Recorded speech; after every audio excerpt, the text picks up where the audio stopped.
زرادن اب اس سے ہٹ چکا تھا، وہ دوسری طرف منہ کر کے یہ سب بول رہا تھا۔ زرتشا بالکل خاموش ہو گئی تھی۔ زرادن بیڈ پر لیٹ گیا، اس نے لائٹس آف کر دی۔ زرتشا وہیں کھڑی نہ جانے کیا کچھ سوچے جا رہی تھی۔ سو جاؤ زرتشا، زرادن اسے بول کر سو گیا۔ یہ مجھے کیا ہو رہا ہے؟ زرتشا پانی پیتی صوفے پر دھڑام کر کے بیٹھی۔ میں اسے نفرت کرتی ہوں، بہت نفرت، لیکن یہ بات میرا دل کیوں نہیں مان رہا؟ زرتشا سوچ میں ڈوب گئی۔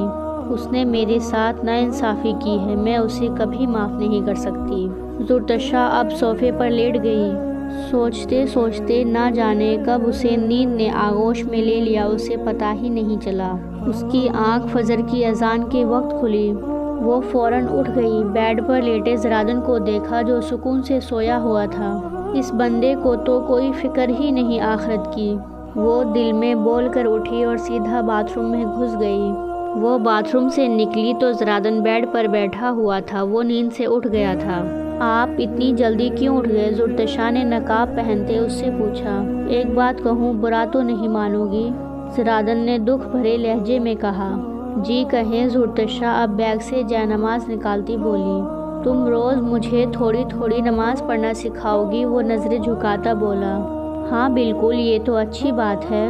زرتشا اس کی بات پر خوش ہوئی۔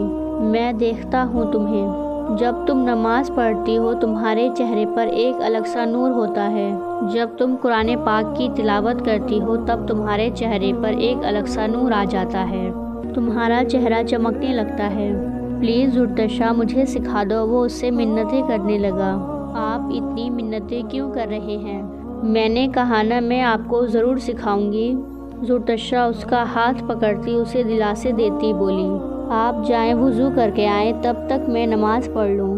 زرتشا نے جائے نماز بچھائی، وہ اب نماز پڑھنے لگی۔ زرادن وضو کر کے کمرے میں بیٹھ چکا تھا۔ آئے آپ، زرتشا نے اسے جائے نماز پہ کھڑا ہونے کو کہا اور خود اس نے بیگ سے دوپٹہ نکال کر بچھا لیا۔ زرتشا نے رکوع تک اسے نماز سکھائی۔ آگے آپ ظہر کے ٹائم سیکھنا، اس سے آپ سمجھ جاؤ گے۔ زرتشا اب وہاں سے اٹھی۔ ہاں ایسے ٹھیک ہے، لیکن کیا میں آدھی نماز میں یہاں بیٹھ کر دعا مانگ سکتا ہوں؟ زرادن نے بالکل معصوموں کی طرح سوال کیا۔ جی بالکل، آپ جب چاہے اللہ پاک سے دعا مانگ سکتے ہیں۔ آپ کو پتہ ہے اللہ پاک کہتا ہے، اے بندے تو مانگ تو صحیح مجھ سے، پھر دیکھ میں تجھے تیری سوچ سے بھی زیادہ دوں گا۔ زرتشا کی آنکھیں بھیگ گئی جب اس نے اسے بتایا۔ زرادن گھٹنوں کے بل جائے نماز پر بیٹھ گیا۔ اس نے دعا کے لیے ہاتھ اٹھائے۔ یا اللہ، تو مجھے اتنا قابل بنا کہ میں بھی زرتشا کی طرح 5 وقت نماز ادا کر سکوں، قرآن پاک کی تلاوت کر سکوں، میرے چہرے پر بھی اتنا سکون ہو جتنا زرتشا کے چہرے پر ہوتا ہے۔ یا اللہ میرے گناہ بخش دے۔ زرادن کی آنکھیں بھیگنے لگی۔ وہ چھوٹے بچے کی طرح اللہ پاک کے سامنے رو رہا تھا، جیسے چھوٹا بچہ اپنی ماں کے سامنے روتا ہے۔ زرتشا اسے چھپ کر دیکھ رہی تھی، لیکن وہ یہ ظاہر نہیں کر رہی تھی کہ وہ زرادن کو دیکھ رہی ہے۔ وہ اپنے موبائل میں لگی ہوئی تھی۔ کیا واقعی اس نے اپنی عمر میں آج نماز پڑھی ہے؟ زرتشا من میں بولنے لگی۔ لیکن یہ ایسا کیوں ہے؟ مطلب ضرور اس کے دل میں کوئی بات ہے جو اسے تنگ کر رہی ہے، پریشان کر رہی ہے۔ زرتشا موبائل میں دیکھتی زرادن کے بارے میں سوچ رہی تھی۔ زرادن نے اپنی بھیگی آنکھوں سے اسے دیکھا۔ اسے لگ رہا تھا کہ زرتشا اسے دیکھ رہی ہے، لیکن زرتشا کی نظریں موبائل پر جمی ہوئی تھی۔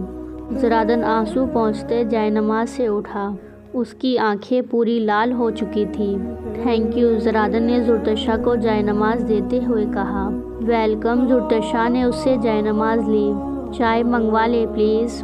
زرتشا نے اسے دیکھا کہ وہ بار بار سر پکڑ رہا تھا۔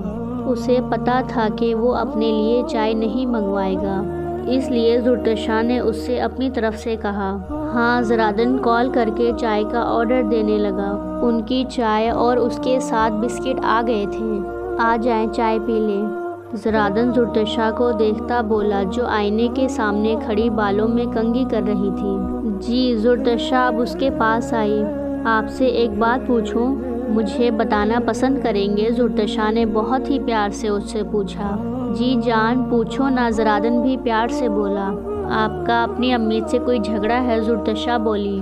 زرادن اس کی بات سن کر ایک دم رک گیا۔ وہ میری امی نہیں ہے، میری امی تھی جو بچپن میں گزر گئی، مار ڈالا ان کو کسی نے، قتل کر دیا ان کا۔ زرادن آنکھوں میں ڈھیروں آنسو لیے اسے دیکھتا بولا۔ کیا؟ زرتشا اس کی بات پر اسے پھٹی پھٹی نظروں سے دیکھنے لگی۔ کس نے مارا آپ کی امی کو؟ زرتشا نے چائے کا کپ رکھتے اس سے پوچھا۔ اسی عورت نے جسے تم موم کہتی ہو، وہ اسے غصے سے گھورتا ہوا بولا۔ مطلب شاہین موم آپ کی اسٹیپ مدر ہے؟ زرتشا یہ بات سن کر بہت حیران ہو گئی تھی۔ نہیں ہے وہ میری کوئی بھی مدر، اور پلیز تم یہ بات مت کرو، مجھے نہیں پسند کہ میں اس قاتل عورت کی بات کروں۔ زرادن کا بلڈ پریشر ہائی ہو گیا تھا۔ زرتشا نے اس کی حالت دیکھ کر اپنے سوال اپنے میں ہی رکھ دیے۔ تم بیٹھو، میں آتا ہوں تھوڑی دیر میں۔ زرادن سگریٹ وغیرہ پینے وہاں سے نکل گیا۔ ایسا کیسے ہو سکتا ہے کہ شاہین موم ان کی امی کو مار ڈالیں؟ وہ تو بہت اچھی ہیں، اور اگر ایسا ہوتا تو انکل اقبال اس سے شادی کیوں کرتے؟ زرتشا کے من میں بہت سے سوال گردش کر رہے تھے۔ مجھے اس بات کی تہہ تک پہنچنا ہوگا، زرتشا نے من میں ٹھان لی۔ بیگم آج کہاں گھومنے کا ارادہ ہے آپ کا؟ زرادن کمرے میں داخل ہوتا بولا۔ پتہ نہیں، مجھے بس سیف الملوک کے بارے میں ہی پتا تھا، اور میں ایک اور بار ضرور جاؤں گی وہاں۔ زرتشا کا دل ابھی تک اس جگہ سے نہیں بھرا تھا۔ یار دیو ہے وہاں، اگر اس نے ہمیں جدا کر دیا تو؟ زرادن ہنس کر بولا۔ آج کل کے انسانوں سے وہ دیو ہی پناہ مانگتا ہوگا۔ آپ فکر نہ کریں، نہیں آئے گا وہ۔ زرتشا بھی اس کی بات پر ہنس دی۔ اچھا چلو، میں آج ایک جگہ پر گھمانے لے جاتا ہوں، زرادن بولا۔ ٹھیک ہے، پھر میں ریڈی ہو جاتی ہوں۔ زرتشا اٹھ کر بیگ سے کوٹ نکالنے لگی۔ اوکے۔ زرادن بھی بیڈ پر بیٹھا اس کا انتظار کرنے لگا۔ یہ لڑکا آخر کیا چاہتا ہے؟ مجھے تو لگتا ہے یہ اپنے ماں باپ کا جنازہ نکال کر رہے گا۔ فہد عابد پر بھڑکا تھا۔ ڈیڈ، اس میں غلط ہی کیا ہے؟ نکاح کا ہی تو کہہ رہا ہوں، ابھی کون سا رخصتی کا کہہ رہا ہوں، عابد چلایا۔ شرم کر لو کچھ، ابھی ابھی ان کی بیٹی کی شادی ہوئی ہے، اور تم ہو کے پہلے رشتے کی ضد لگائی ہوئی تھی، اب نکاح کی ضد لگا کر بیٹھے ہو۔ حمزہ نے بھی اسے ڈانٹا، وہ سب ساتھ بیٹھے تھے۔ عابد، تمہیں اتنی جلدی کیا ہے؟ ابھی تو تم نے اپنی پڑھائی بھی مکمل نہیں کی۔ عابد بھی اب اسے سمجھانے لگا۔ نہیں، مجھے جلدی ہی نکاح کرنا ہے، ورنہ آپ لوگ میرا مرا منہ دیکھو گے۔ وہ کہتا ہوا اپنے کمرے میں گھس گیا۔ مر ہی جائے تو اچھا ہے، فہد چلایا۔ ایسے تو نہ بولے اپنی اولاد کو۔ نذرانہ روتی ہوئی اٹھی۔ تم تو چپ ہی کرو، تمہاری ڈھیل کی وجہ سے وہ آج اس حد تک پہنچ گیا ہے کہ اپنے باپ سے چلا چلا کر بات کر رہا ہے۔ وہ بھی اسی وقت چپ ہو گئی۔ چلیں، زرتشا کو ریڈی دیکھ کر زرادن فوراً بیڈ سے اٹھا۔ ہاں چلیں، زرتشا بولی۔ وہ دونوں کمرے سے نکل کر اب نیچے آ گئے۔ ایکسکیوز می سر، نتاشا زرادن کو آوازیں دیتی بولی۔ زرادن نے اس کی طرف دیکھا، زرتشا بھی اس کے ساتھ تھی۔ سر ایک منٹ یہاں آئے پلیز، نتاشا نے فلرٹی لہجے میں اسے بلایا۔ مینیجر صاحب ذرا بات سنیے گا۔ زرتشا زرادن کو وہیں پر چھوڑ کر مینیجر کے پاس آئی۔ آپ لوگوں نے یہاں بہت ہی بدتمیز لوگ رکھے ہیں، زرتشا بولی۔ کیا مطلب ہے آپ کا میڈم؟ مینیجر اس کی بات پر غصہ ہوا۔ یہ مس جو بھی ان کا نام ہے، جب سے ہم یہاں آئے ہوئے ہیں انہوں نے میرے ہسبینڈ کو تنگ کیا ہوا ہے، جب دیکھو میرے ہسبینڈ سے چمٹتی رہتی ہے۔ زرتشا اسے کھا جانے والی نظروں سے گھور رہی تھی۔ سی سی ٹی وی ہے نا آپ کے پاس؟ آپ اس میں خود چیک کر لیں جا کر، زرتشا بولی۔ جی ابھی کرتا ہوں، مینیجر لیپ ٹاپ آن کرتا بولا۔ سر سوری، آئندہ ایسا نہیں ہوگا۔ نتاشا نے اسی ٹائم اپنا گناہ قبول کر لیا، کیونکہ وہ C C T V photos delete کرنا بھول گئی تھی۔